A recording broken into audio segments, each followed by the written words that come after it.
Hey, it's Mark Yagi, and I want to talk today about why you should take trading and income creation from trading as a serious business, because it is a business. If you treat it like one, you're going to get better results. So I've got 8 steps that I want to go through on how you can make this little trading business that you might have on the side into a full-time business that creates reliable income for you, like it does for me and hundreds of other students that I have in my programs.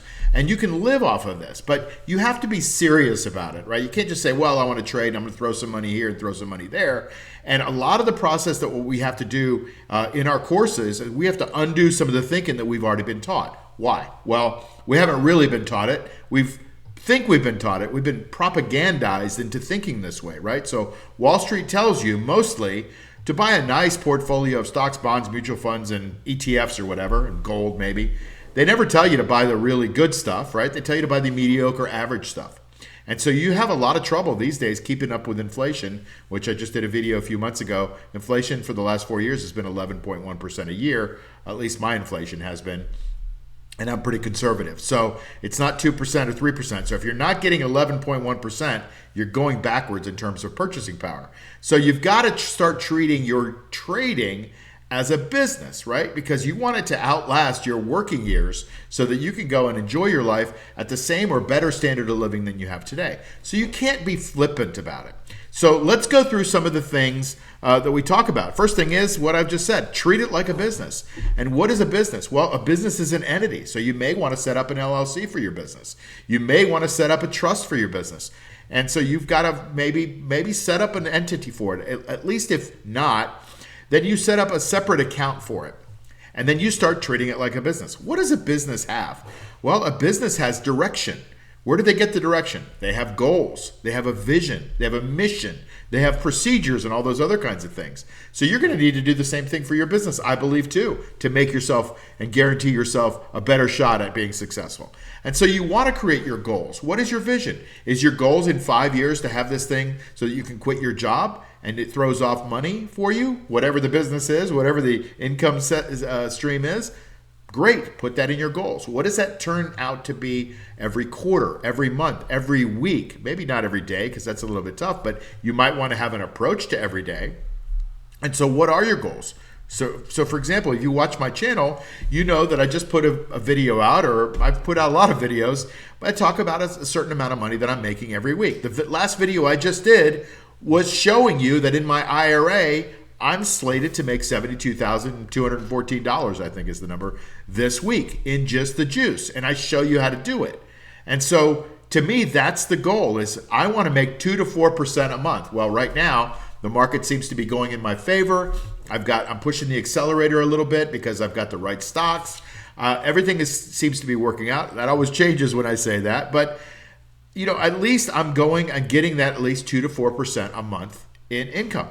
And so I want you to set up a goal for yourself. What is your goal? Is it to make 10 grand a month? Is it make 2 grand a month so you can grow your portfolio to $1 million, 2 million, 10 million, 20 million, whatever it is for you? What is that goal? What is that vision? How do you visualize yourself trading? Okay, so the next step number 3, is what are your policies, processes, and procedures? Every business has them. Shouldn't you? I think you should. And so this is what we teach in our courses, is how do you guide yourself? Because the basis of money is that it's very emotional, right? We work really hard for it. We want to hang on to it. We don't like to be ripped off. There's a lot of emotion tied to money. It's stored energy and stored value for us too. So we want to protect it. So we get very protective, but maybe we don't have policies and procedures and processes to protect it. So what are those things for you? In our courses, I like to say I teach you all the tools, right? I teach you the tools, and you put them in your toolbox, and you show up at the job site with whatever tools you might need for that job. So if you're a carpenter and you're putting up cabinets, you might need a level and a drill and a screwdriver. And so you're going to need to have a certain number of tools And maybe the market's going up, you have to have a certain number of tools. Market's going down, you have a different set of tools. So it's my job to give you the tools. It's your job to implement them according to your personality, your trading plan, your risk tolerance, and your stock's personality and all that stuff. So you've got to have a clear set of policies, procedures, and processes. All right, now we're getting to the real nitty-gritty. The next step is to have a trading plan.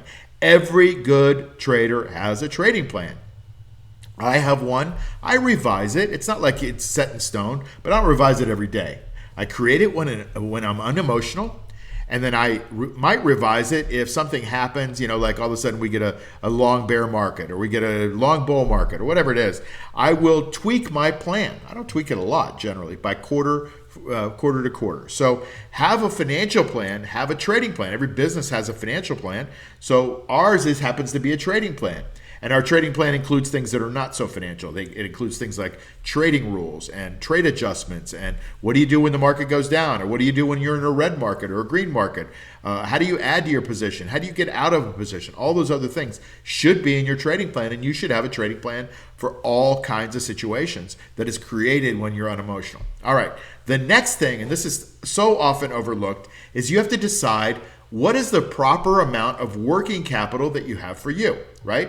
If you're Walmart, you don't have all your cash on the floor in inventory, right? You have some working capital. And so you never are going to be 100% invested in the stock market. You're usually going to have some working capital, and you have to decide what that threshold is. And I give you the tools to do that. Like if you're in a red market, you want to be less invested and certainly not pushing the accelerator because the market's kind of got the probabilities against you. If the market's green, what are you adding? How much of your portfolio is allocated to a stock or two stocks or three stocks or whatever versus how much is in cash? So you have that working capital that if your stock goes over the strike price, you can roll up. Or if it goes down, you can add more to your position or whatever your working capital and trading plan is. All right? So we've been through 5. Let's go through number 6. What is the product plan? What is your merchandise? Are you the low-cost provider? Are you going to buy penny stocks? You're going to buy cheap stuff and compete on that? Or are you going to buy really good quality issues, right? Really good quality, high volume, institutional quality merchandise? What stocks are you in? Are they good ones? Are they ones that are crap that as soon as there's some bad news, the stock goes down 15% and you're crying? So you've got to decide what your product plan is, what merchandise you're in, basically what stocks you're in, and in what quality market you want to be in on those, right? Okay, now we're getting to the end here. Execution and measurement. So you've got this plan, you've decided what your stock is, you've got a financial plan and a working capital plan, and you're going forward and the market slaps you in the face. What are you going to do? How did you execute? Did you execute according to the plan that you laid out very unemotionally? Because I didn't mention this before, but even though emotions are tied to money very distinctly, right? And it also affects your decision making. So when emotion goes up, intelligence goes down and vice versa. I don't know about you, but I make lousy decisions when I'm emotional.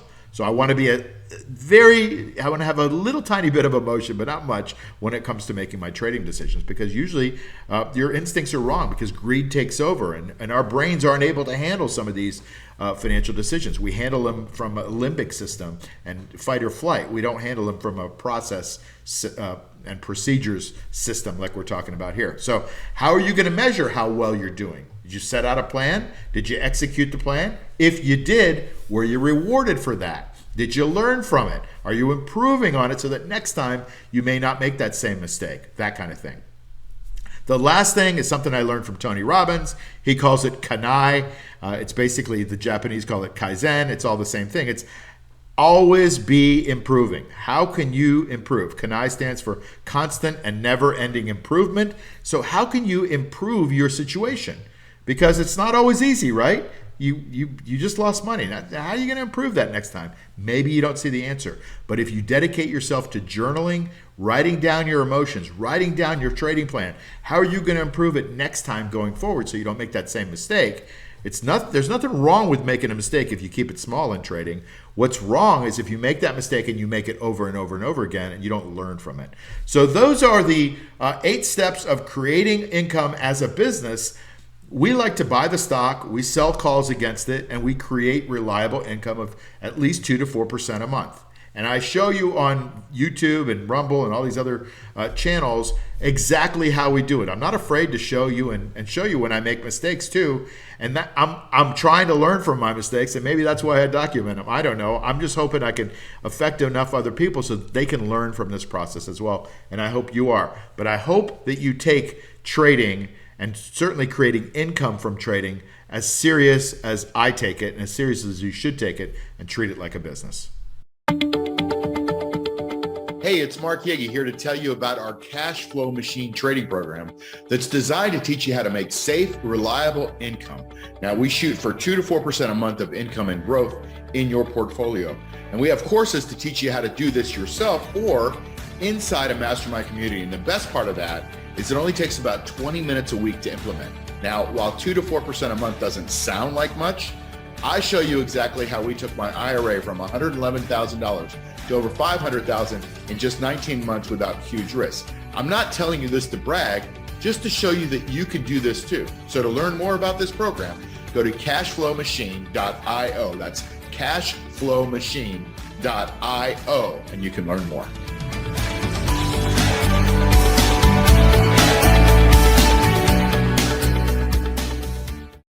Hey, it's Mark Yegi, and if you haven't subscribed to this channel, please do that right now. That would be a great favor to me, and plus it helps me get this material out to a lot of other people that might need it. I've got a little bit of a movement going on here, and I want to try to change the world one person at a time, showing them that you can make safe, reliable income from the stock market. And plus it helps to grow the channel a little bit. Also, if you would give me a thumbs up on the video and like it, great. If you don't like it, give me a thumbs down, that's cool. But just tell me why you don't like it so I can get better. And then hit the notification bell so you can get these videos as soon as they come out, because a lot of times this is timely information and you want to get that information before it gets stale. The last thing is to join my free Insider Tips newsletter. There's a link below, and you get everything in one spot. You get breaking news and analysis also. So that would be great if you could do that too. See you soon.